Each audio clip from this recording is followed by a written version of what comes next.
बढ़ा दिए गए हैं। उनका एक एसएचओ जो है वो सॉरी उनका इंस्पेक्टर एसएचओ का दर्जा दे दिया गया, इख्तियारात इतने दे दिए गए किसी शख्स को उठा के उसको कर सकते।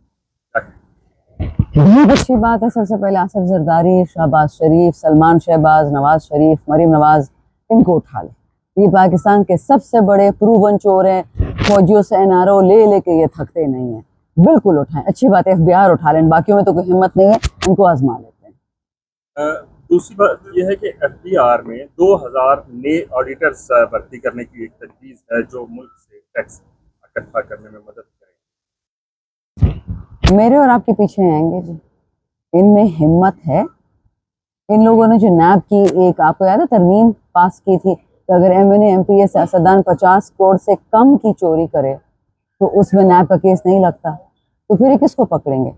आम लोगों को पकड़ेंगे, दुकानदार को, रेडी वाले को, छाबड़े वाले को, ठेले वाले को। अमीर लोगों पे ये हाथ नहीं डालते। ये सिर्फ ड्रामे ढकोसते हैं लोगों को बेवकूफ़ बनाने के। पीपल्स पार्टी बजट के खिलाफ तहरीक का आगाज करने जा रही है, कैसा लगा?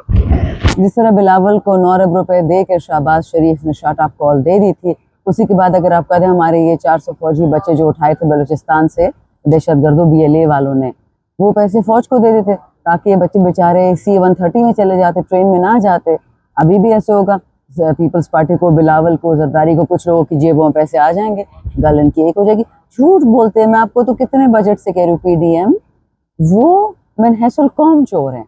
वो कभी भी पाकिस्तान के साथ या हक के साथ या अवाम के साथ खड़े हो ही नहीं सकते। हाँ, बैक बेंचेस में शरीफ लोग हैं, पीपल में भी, नून में भी, बट जो फ्रंट रो है, ये दो खानदान है। जब तक ये बराजमान है पाकिस्तान, टैक्सेशन, गुर्बत, कुछ ठीक नहीं हो सकता। पार्लियामेंट के अंदर जो तनख्वाहें बढ़ाई गई थी, जिनकी 6-6 लाख से 12-12 लाख जो तनख्वाह कर दी, वज़ीर आज़म पाकिस्तान मियां मोहम्मद शहबाज शरीफ ने उसका नोटिस दे दिया। मुझे तुझे नहीं पता, एमएनएस की तो तनख्वाह इन लोगों ने लास्ट टाइम बढ़ाई थी। मुझे अपने वालिद की तनख्वाह याद है 2013 में, और हम जब जनवरी में थे तो तकरीबन हम वही तनख्वाह ले रहे थे। कह रहे हैं 2016 में शायद कोई बरात दे दी गई हो एमएनएस को। अब मैं तो तब एमएनए थी नहीं, मुझे नहीं पता। लेकिन तमाम पाकिस्तान में तमाम लोगों की तनख्वाहें इन्फ्लेशन के साथ एडजस्ट कर दी गई थी। मैं उनका दिफा नहीं कर रही, ये उनकी एक स्पीच है।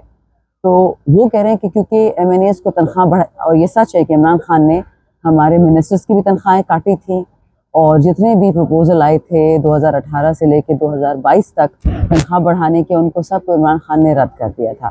इस हुकूमत ने तमाम एमएनएस को तनख्वाह बिल्कुल बढ़ाई है। लेकिन हमें जो सुनने में आ रहा है कि अब मिनिस्टर्स को पंजाब में, फेडरेशन में अब 13 लाख 20 लाख पे बात जा रही है।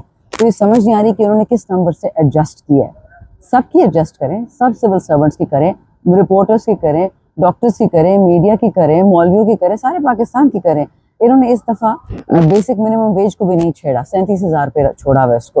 37,000 में कौन सा घराना चल सकता है, मुझे बताएं। लेकिन ये बात, मैं पॉलिटिशियंस और फौज से ज़्यादा बिजनेस वालों से मुझे बहुत नफरत है इस बात पे कि खुद शाम को पिज्ज़ा खाने वीज़ा तो लगा हुआ था, इटली चले जाते हैं और अपनी जो फैक्ट्री में काम करते हैं उनके साथ 2 नंबरी करते हैं। बड़े बड़े सेठ 20-30 हज़ार तनख्वाह में दे देते हैं और 20-30 हज़ार उनको सदके में दे देते हैं। वो इज्जत उनको नहीं मिलती है अपनी मेहनत की। आपके भी मीडिया जो हाउसेज हैं, आपके जो ओनर्स हैं, महीनों के करोड़ों में तो कमाते होंगे ना, और एक रिपोर्टर कितना कमाता होगा। ये ओवरऑल पाकिस्तान एक एलीट माइंडसेट है, एक एलीट प्रैग्मेटिज्म है कि जब तक एक खास तबके को पिसावा नहीं, अब तो हर किसी को पीस रहे हैं, पहले तो एक खास तबका होता था, मुतवस्सित तबके को स्क्वीज कर रहे हैं। मुतवस्सित तबका क्या करता था? हज, उम्रा, शादी, स्कूल, अस्पताल, दवाई। अब तो उसका सोच भी नहीं सकता, हज उम्रा तो ख्वाब ही रह गया। और जो गरीब था वो तो उनकी फैक्ट्री में काम करता है, ये थाने भर दो, जेल भर दो उससे। ये याद रखें, ये जितने बजट पिछले 47 साल से आ रहे हैं नून के और पीपल के, इनकी एक ही गेम है और वो ही गोरी चमड़ी की है कि उनको रेडीमेड, ये मजाक मैं आपको नहीं कर रही हूँ, आप कोई भी किताब पढ़ के देख लें।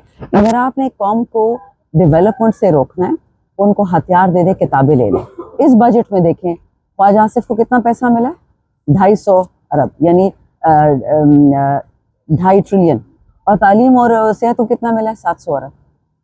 क्यों? क्या पाकिस्तानी कौम, पाकिस्तानी बच्चे तालीम और इल्म और सेहत के मुस्तहिक नहीं है?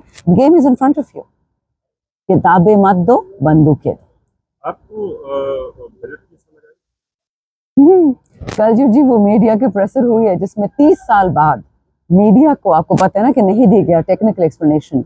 नेशनल असेंबली में जब ये फॉर्म 47 की हुकूमत शुरू हुई बात करते हुए, उन्होंने पहली दफा हमें बजट पकड़ाया नहीं, और ना बजट स्पीच पकड़ाई। हम भी पकड़ाते थे, हम तो सिलेक्टेड थे, इन लोगों ने वो भी नहीं किया। समझ नहीं आई या समझने नहीं की नहीं, कोशिश? समझने की क्या मुश्किल है इसमें। ये फाइनेंस मिनिस्टर का जो भी नाम है, पिछले महीने कहता है oh Pakistan is doing so well, और कल कहता है जी जो हमारे पास था उसी में काम कर रहे हैं। यार 20 दिन के अंदर इतनी मुनाफिकत, 20 महीने तो दे देते। 20 दिन पहले आप बहुत अच्छे मैशर चला रहे थे और 20 दिन बाद आप मजबूर हैं। अभी एक सवाल पैदा होता है कि इससे पहले जब भी बजट के ऊपर बहस होती थी या बजट पेश होता था तो अवाम के जो तहफ़्फ़ुज़ात थे वो अपोजिशन के साथ मैच करते थे और फिर अपोजिशन को निजात दहिंदा समझती थी अवाम। अब अपोजिशन क्या करे? पहले ये तो बताओ अपोजिशन है कौन। आज पीपल पार्टी भी चीख रही थी, आज एमक्यूएम भी चीख रही थी। हमें समझ नहीं आती फिर वो हम किधर जाए। हम तो समझते थे अपोजिशन हम है, हर बंदा वहां लड़े। सोलर पैनल से मुझे पता है कितना जुल्म है। आप बिजली लोगों को डॉलर्स में देते हैं, आप कैपेसिटी पेमेंट्स हमें लेते हैं, जो बिजली बनी नहीं रही, जो बिजली इस्तेमाल ही नहीं हो रही, हम उसके भी पैसे देते हैं। और अब आपने पाकिस्तान में जो सोलर पैनल बनता है उस पर भी टैक्सेस डाल दिए। जो इम्पोर्ट हो रहा था, अल्लाह का खौफ कर, आप लोग एयर कंडीशन में सारा दिन बैठे रहते हो। आम आदमी का क्यों नहीं सोचते हो? छोड़ दो पीटीआई को, छोड़ दो अपोजिशन को, पाकिस्तानी का सोचो। क्या पीपल पार्टी वाले को गर्मी नहीं लगती? नून वाले को गर्मी नहीं लगती? एमकेएम वाले को गर्मी नहीं लगती? उसका बिल ज्यादा नहीं है? फौजी को गर्मी नहीं लगती? फौजी गरीब नहीं है, फौजी बिजली का बिल नहीं देता। ये ढकोसले हैं। अभी भी एक मैंने उनका बोल रहा था, उससे सिर्फ इमरान खान इमरान खान इमरान खान, वो आदमी जो पाबंदी सलासिल है उसका नाम ले लेके वो थक गया। मैंने कहा भाई अपनी बात करो, हुकूमत वक्त तो बोलो तुमने क्या किया। इजलास ख़त्म हो चुका है। अब हम पार्लियामेंट से निकल रहे हैं के पी हाउस, मिनिस्टर की बातों की प्रेस कॉन्फ्रेंस वहाँ से जाके इंशाल्लाह। अभी हवाएं ठंडी चलने शुरू हो चुकी हैं। पार्लियामेंट हाउस के बाहर आप देख सकते हैं दरख्तों के हिलजुल भी देख सकते हैं, और बारिश जो है बिल्कुल इस वक्त बारिश भी करीब है। ये आप दुआ करें कि अल्लाह पाक खैर खैरियत से बारिश और आंधी तूफ़ान से अल्लाह पाक बचाए और यालाबारी से। तो अपनी दुआओं में याद रखिए।